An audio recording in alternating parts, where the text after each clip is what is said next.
Seguimos conversando con el doctor Diego García Sayán, expresidente de la Corte Interamericana de Derechos Humanos y exministro de Justicia del Perú.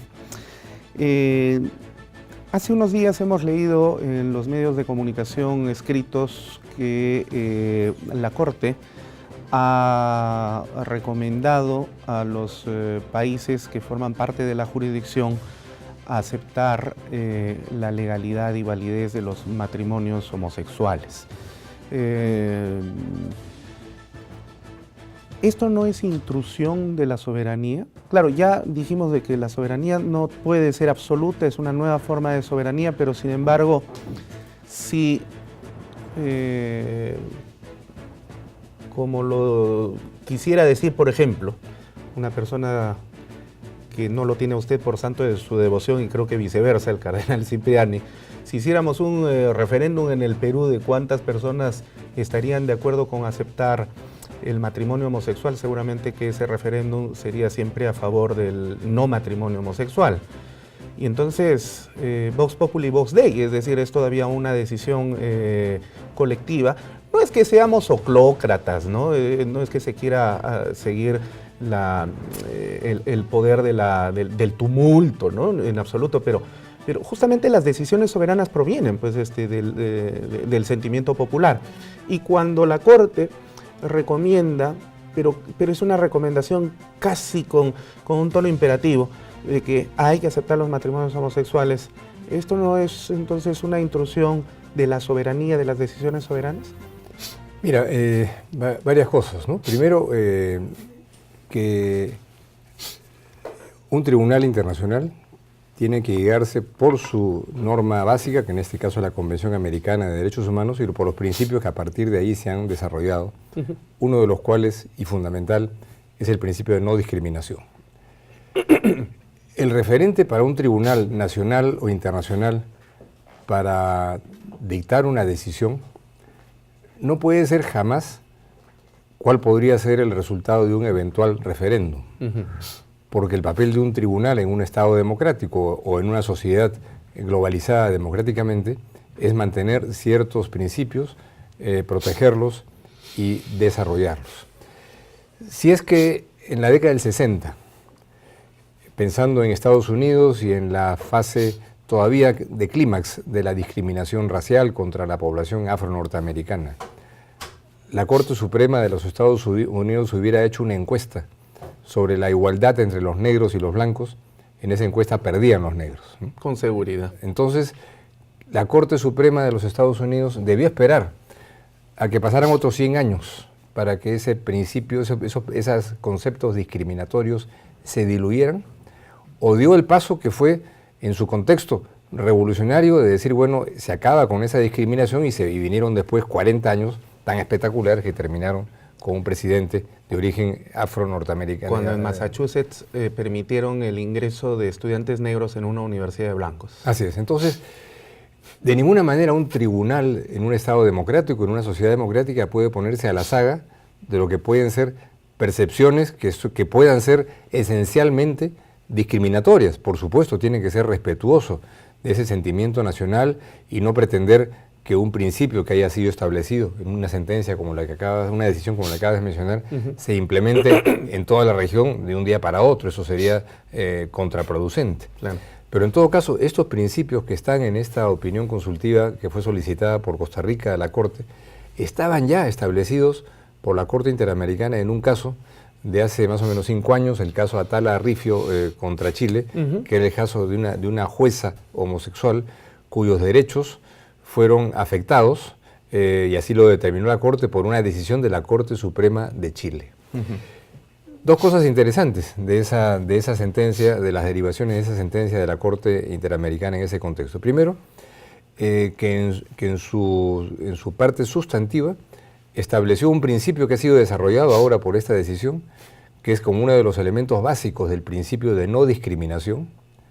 Nadie, en función de su orientación sexual, puede ser discriminado en ninguno de los derechos establecidos en la Convención Americana de Derechos Humanos, y eso fue divulgado así, y eso implica naturalmente incorporar dentro de los derechos que están establecidos en la Convención, por supuesto, el matrimonio. Una pregunta de ignorante, en esto sí lo confieso. ¿El matrimonio es un derecho que forma parte del catálogo de los derechos humanos? Está establecido dentro de la Convención Americana de Derechos Humanos. Entonces, ya la Corte lo dijo, ¿no? Ahora eso se ha desarrollado y estableció también en esa sentencia que no había un modelo único de familia, ¿no? Entonces yo respeto quien piensa lo contrario, ¿no?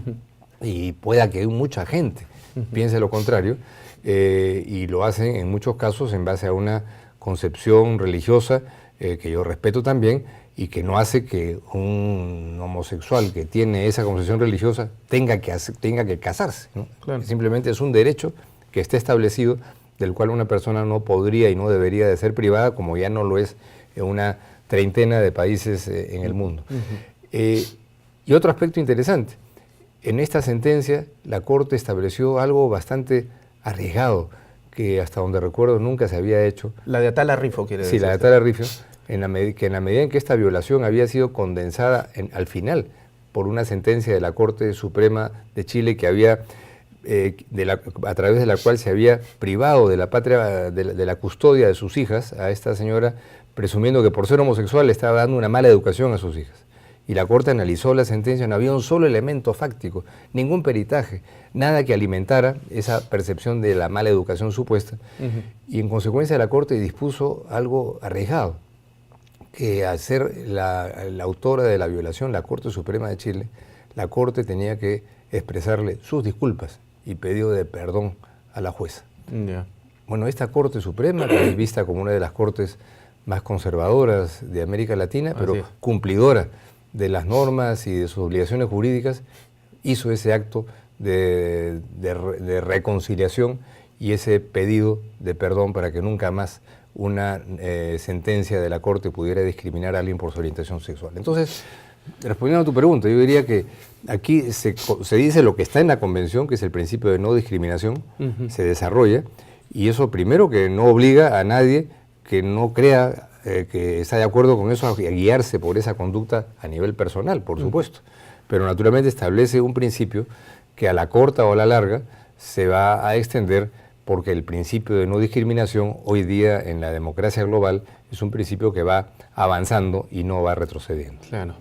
Ahora, en esa misma línea, el 24 de diciembre, bueno, todos los peruanos recibimos la noticia del indulto del condenado Alberto Fujimori, en un indulto que tuvo una connotación de naturaleza humanitaria, según expresión de gobierno, y lógicamente eso ha generado pues, el aplauso de un sector importante del país y el rechazo de otro sector también muy importante del país. Esto da muestra de que las heridas en nuestro Perú todavía no están cicatrizadas definitivamente.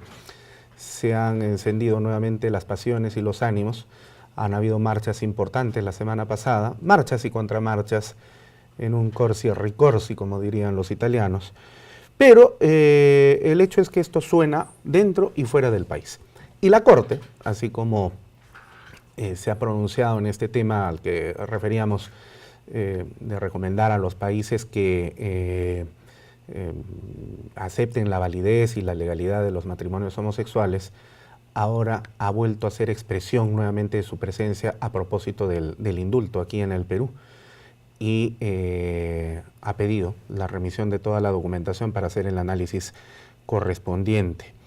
¿Cómo cree usted, que ha sido juez y presidente de la Corte Interamericana de Derechos Humanos, y conociendo además a los magistrados actuales que ocupan y desempeñan la condición de jueces supranacionales allá en Costa Rica, cree que vayan a evaluar esta situación del indulto a Alberto Fujimori? Mira, es muy difícil porque primero no tengo la menor idea de qué cosas deben estar pensando mis ex colegas, porque en realidad muchos de los que están ahora magistrados no eran colegas cuando yo era magistrado.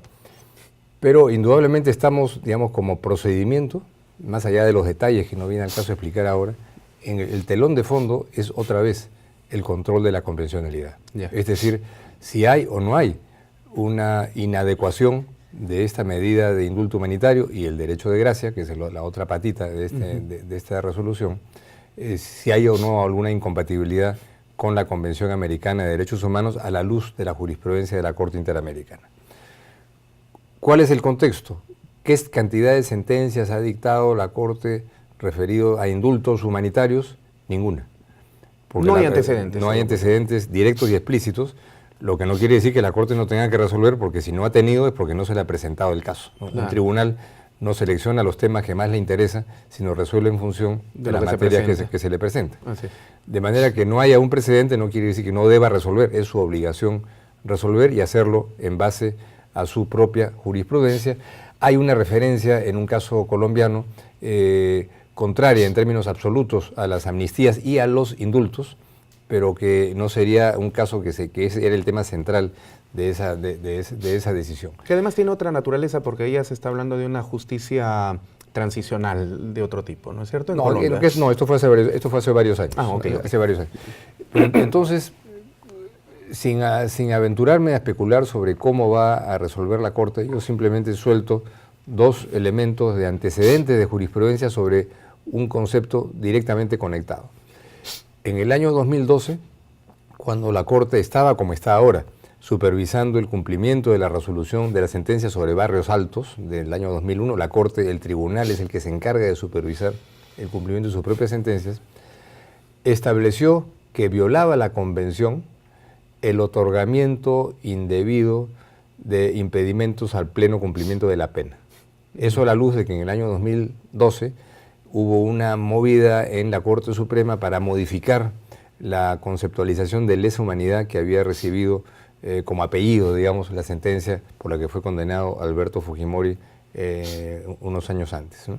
Entonces, la Corte ha dejado sentado el principio de que no acepta otorgamientos indebidos de beneficios en el cumplimiento de la pena. ¿Es ese el caso de este indulto humanitario o no?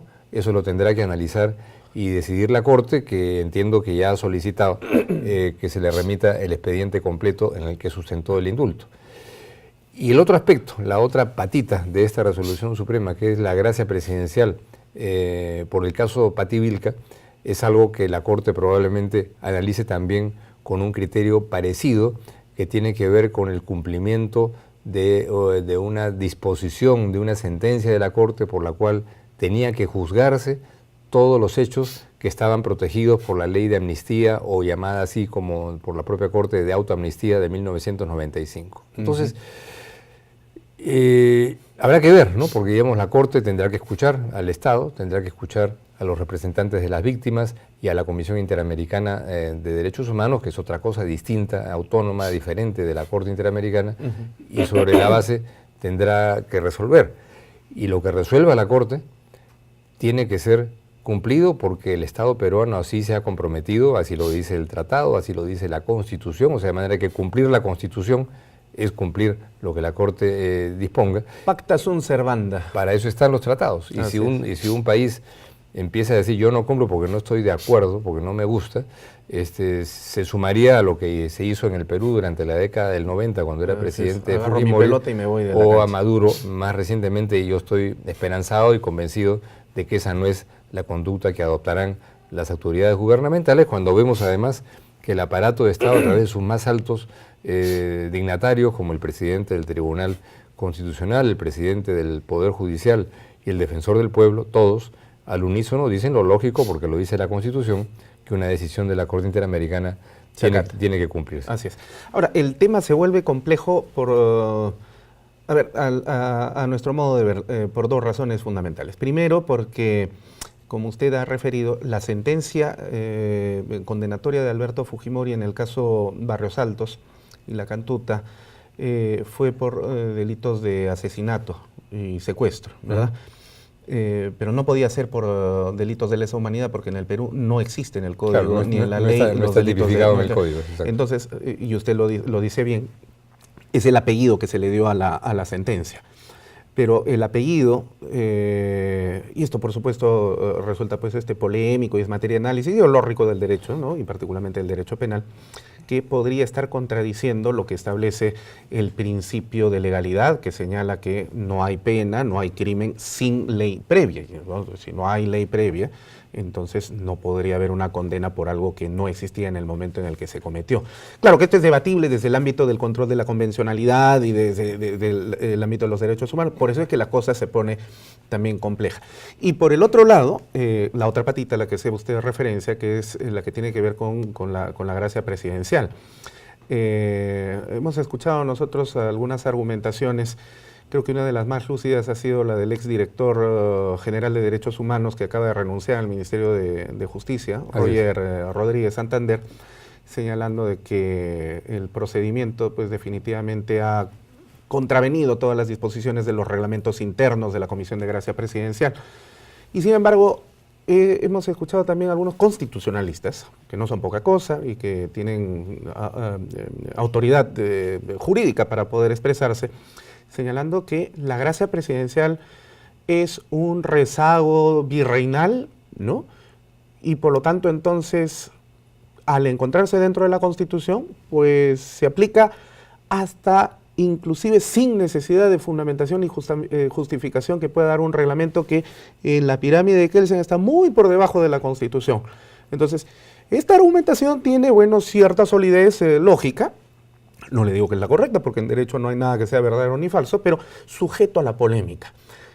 ¿Cuál es entonces, digamos, el criterio que usted considera sobre estos dos elementos particulares y la posición que usted asume ya como Diego García Sayán frente al tema del indulto? Mira, dos cosas. El tema de lesa humanidad es un tema conceptualmente importante, pero que no afecta la esencia de la reflexión. ¿Por qué?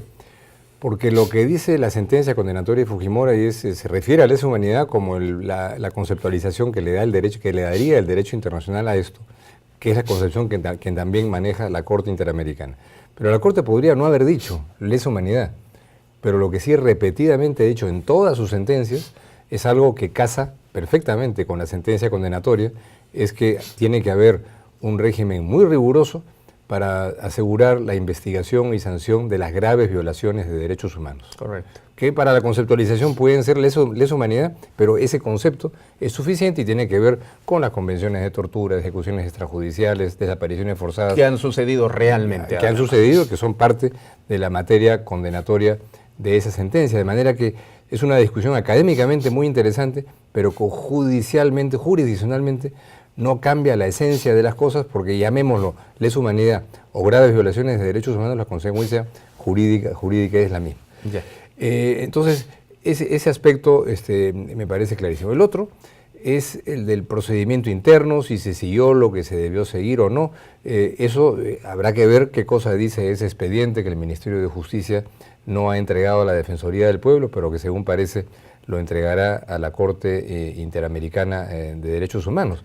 Pero en cualquier caso, en un Estado democrático contemporáneo, el pérfido Luis XIV ya no puede renacer. El monarca absoluto, que toma decisiones porque tiene la atribución y se priva de cualquier posible control judicial o político, eso no existe ni puede existir en un Estado democrático. Tanto que cuando se ha aplicado esto del indulto humanitario, en algún caso hace algunos años, fue anulado por el Tribunal Constitucional y nadie se atrevió a decir que aquí había una injerencia extraterrestre que afectaba a la soberanía nacional, porque lo hizo en base a la Constitución.